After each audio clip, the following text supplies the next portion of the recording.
L'environnement de géométrie interactive DoctorGeo, outre la géométrie interactive, permet de faire des calculs et de la programmation dans un environnement qui est relativement francisé. Donc c'est une opportunité d'utiliser ces fonctionnalités pour faire un petit peu d'arithmétique.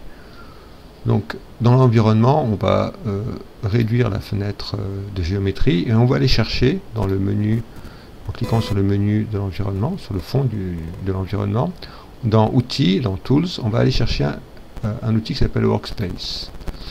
Donc le Workspace, en fait, c'est un environnement dans lequel on va pouvoir écrire du code donc en français et également faire des calculs. Donc je vais vous montrer avec quelques exercices issus du chapitre nombres naturels et décimaux comment on peut utiliser les possibilités proposées ici. Alors j'ai fait une petite sélection d'exercices. Donc si on commence par exemple avec l'exercice 36, donc il s'agit de trouver combien on a de rectangles dont l'aire fait 140 cm² et dont les dimensions sont exprimées par un nombre entier de centimètres. Donc il s'agit en fait de trouver les nombres, les diviseurs entiers en fait. Hein. Donc forcément entiers bien sûr. Donc 140, hein, c'est le nombre dont on souhaite les diviseurs. Donc là on rentre directement une commande qui s'appelle diviseur. L'environnement nous propose de la compléter d'ailleurs. Et là on fait entrer diviseur. Cette commande-là, on va demander donc à DoctorGeo de l'évaluer, de l'exécuter et de nous retourner donc cette liste de diviseurs.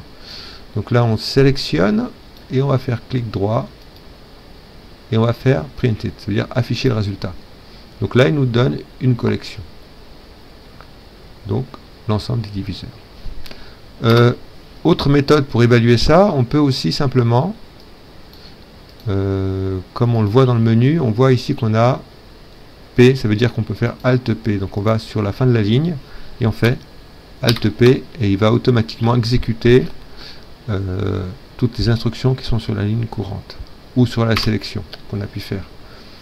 Donc diviseur c'est bien, donc nous on veut savoir combien on a de diviseurs. Donc on va demander la taille de cette collection.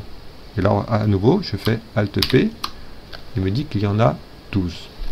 Alors en fait le nombre de rectangles qu'on va avoir à chaque fois vont utiliser deux diviseurs, donc on va diviser par 2. Là on obtient directement donc la réponse